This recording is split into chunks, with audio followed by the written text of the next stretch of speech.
Meet the step-parents and their step-families. Welcome to the turmoil that can happen after the divorce, when two families become one.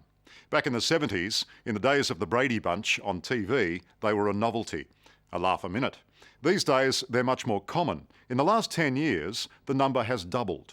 1 in 5 Australian children now lives in a step-family. And the laughs can be few and far between. It's no picnic. In fact, while many do manage to make a go of it, the majority fail. Karl Stefanovic reports on the highs and the lows, why it's not always one big happy family. Eat. You haven't had one. Yes, I did. I had one. Stop it. Welcome to the newest battlefield of modern domestic life, the step family. You're not asking Daddy after I've already said no. Put the Game Boy down. Cohen, let's go. Hand it over. Rachel and Mark Tham face a daily challenge that's increasingly common in Australian homes, combining their two families into one. That phone call cost $5. Yeah. You little weenie. You owe me $5. Okay. So you are the evil stepmum. Definitely. You don't look evil. Oh, no, I am. Ask any of the kids. Yeah, she was a bit like the evil stepmom, I guess, for a while. The evil stepmum. Yeah. That's pretty full on. Yeah, none of us really liked her. Did Brooke eat your breakfast or did you eat your breakfast? It gets bloody hard sometimes. And yes, there was times, certainly when we first got together, that it was Rachel and I against the world. Here's the story of a lovely lady. This is the story of Rachel, who had a daughter, Keelan. It's the story. And it's the story of Mark, who had 2 kids of his own, Cohen and Sarah. Till the one day when the lady met this fellow. 10 years ago, Rachel and Mark met and fell in love. Together, they formed a family and had 2 kids of their own, Ashton and Brooke. The Brady Bunch. Back in the 70s, television offered us the picture-perfect step family, the Brady Bunch. Every conflict neatly resolved in a half-hour episode. Effective immediately, we share. And share like everything, bathrooms, tom-toms, whatever. But these days, 1 in 5 Australian children grows up in a step family, and in the real world, things don't always run as smoothly as a sitcom. Ow! And stop hitting me with the dirty fatly. Come on, I want to spend 5 minutes with Dad after I've got home. It's never been happy families 100% of the time, but we have the best of the worst. We have great times and we have some pretty bad times. Anything in the house that I find of Cohen's, I sort of crack open the door and shovel in because it's a nightmare. Oh, no. In the Tham household, Rachel's hard-line approach grates most on her 16-year-old stepson, Cohen. I think technically that's the clean clothes pile because they've only been worn 4 or 5 times. Conflict is constant. For one thing, they've reached complete stalemate over his messy room. Neither will touch it. I wasn't really used to her telling me off and stuff as being like a parent. It was normally my mum that would tell me off, so we had a few arguments about that. Disciplining a partner's children is the most contentious issue in step households. What's that? Where'd you get that from? I bought it with my money. This stuff is crap. It'll bloody rot your insides. And it's caused problems on both sides of this combined family. I think it's more like the excuse that you're allergic to sugar because it makes you fat. Rachel's daughter Keelan also resented being told what to do by Mark when he wasn't her real dad. At the beginning, I was horrible. I was just awful and I hated him so much, but, you know, I had to grow to like him. It is a real minefield, isn't it? And initially it's tough. It's certainly very challenging and it comes with a lot of difficulties in the early stages. Dr. Jan Nicholson from the Murdoch Children's Research Institute offers some grim realities for families like the Thams. Yeah, I didn't get... Studies reveal a third of these relationships will fail within the first 2 years, and overall, a staggering 60% will end in separation. You don't like that stat, do you? No. Why don't you like it?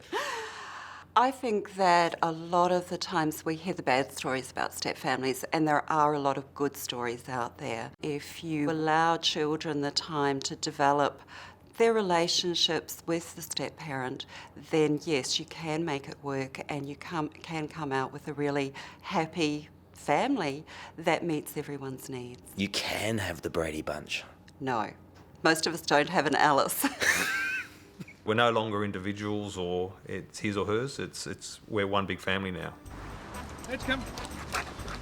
If you were beginning to think Mike and Carol Brady and their bunch were pure fantasy, meet Rowan and Carolyn McKaig, blissfully happy after 5 years together with their respective children. Carolyn, have you ever been the evil stepmom? No. Come on. No, absolutely not. No. Have you ever been the evil stepdad? No, I don't think so. I hope not. There's something seriously wrong with you two. No. No, I think, look, we just get on well. We get on so well together, as a couple and also as a family. Yeah, it's Alex turn, so Pat, you get 2 shots. There are 2 of his and 2 of hers. Rowan has 16-year-old twins, Alex and Pat. Carolyn has 2 boys, 16-year-old Dylan and 18-year-old Adrian. With 4 teenagers under the one roof, surely there's got to be drama. For you, Alex, what's the toughest thing? First thing was probably getting used to how people acted. Like, you didn't know how they would behave in the mornings or at night, or you had to sort of get used to their mood swings and that. Their mood swings aren't too bad, though, are they? No, I'm probably the one with the biggest mood swings, but... I've got to have one of these rosters too. That's how organised you've got to be. You do, absolutely. Rowan and Carolyn make it look easy, but they work hard at keeping everyone happy. Okay, who wants what? The mild one. In the kitchen, Carolyn will serve up 2 versions of the same meal to ensure both sides of the family get what they're used to. And Rowan has taken on far more than most real dads would dare. All clear. Teaching all 3 16-year-olds to drive. That's a lot of logbooks to fill in. No. They've all got their learners. Well done. So there's always a fight to get into the front seat of the car. Well done. What were your first thoughts about Rowan? He didn't try and act like a dad or anything, so that's what I liked about that. You know, he wasn't trying to be a new dad. Slow on the way down. It's that hands-off approach that the experts recommend. Don't try to be a replacement mum or dad. Last one, big one, yes. Well Better done. to be a friend. Come on, son. You can do it. But even the best of step-parents can use a helping hand. What I would like you to do now is all to get up and grab a pen and think of all the qualities the perfect step-parent in your mind should have. You need to have lots of energy. So there's some running shoes there. For 25 years, Step Families Australia has been teaching parents how to build new lives from broken homes. Broad shoulders. We agreed, no, you discipline your children, I'll discipline my children. Maybe with your own children you might be more direct and say, clean up your mess. I don't talk to Brad's children like that. So do you think it's therapeutic for you all to come together like this? And classes like these are growing all the time as more and more divorced parents opt for 50-50 parenting, equal shared custody. Rowan and Carolyn's kids spend half their time here and half with their other parent. It can be a difficult routine. I think a lot of people don't actually realise how hard it is for the kids. I mean, as far as the adults go, we live in the house. We stay here all the time. The kids pretty much live out of suitcases. Bye. Probably the biggest hassle would be moving probably your life from one house to the other. But having like a week at my mum's and a week at my dad's is probably like the fairest thing we could do. Ash, you dropped your water. The Thams also opted for a 50-50 arrangement with their former partners, a decision Rachel now regrets. Who's going with Mum? All the psychological literature of the time in the 90s said, you know, it's a good arrangement for the children. It is a nightmare. Brooke and Ashton, Rachel and Mark's own kids, are the only ones who live with them full time, and they reckon they get the best of both worlds.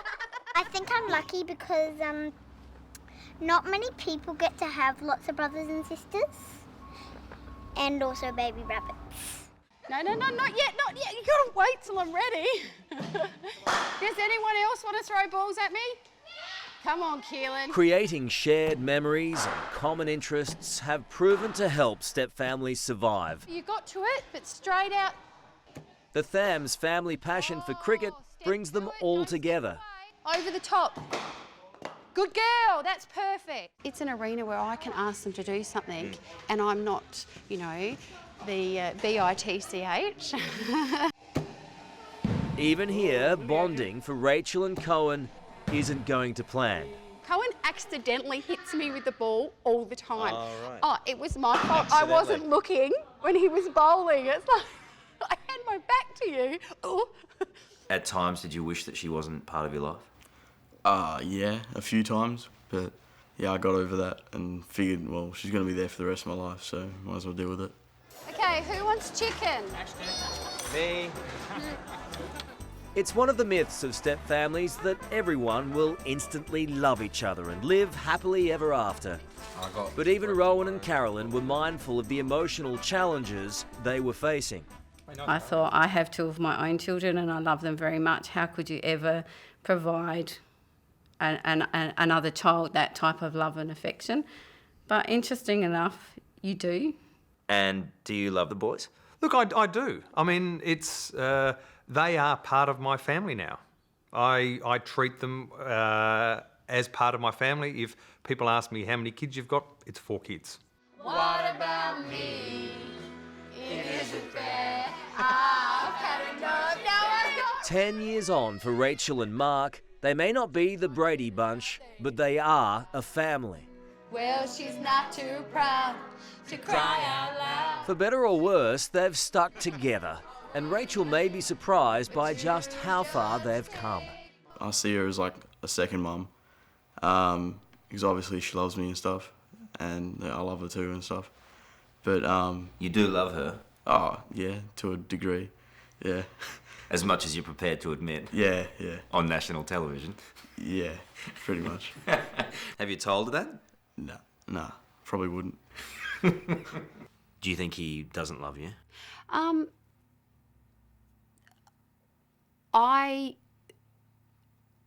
Yeah, I guess so. I think he still thinks his life would be better if I'd never come into it. What if I said to you that he told us that he does love you? I'd say, did you get it on film? Yeah. Yeah, okay. Well, you've got me there. I'm very surprised.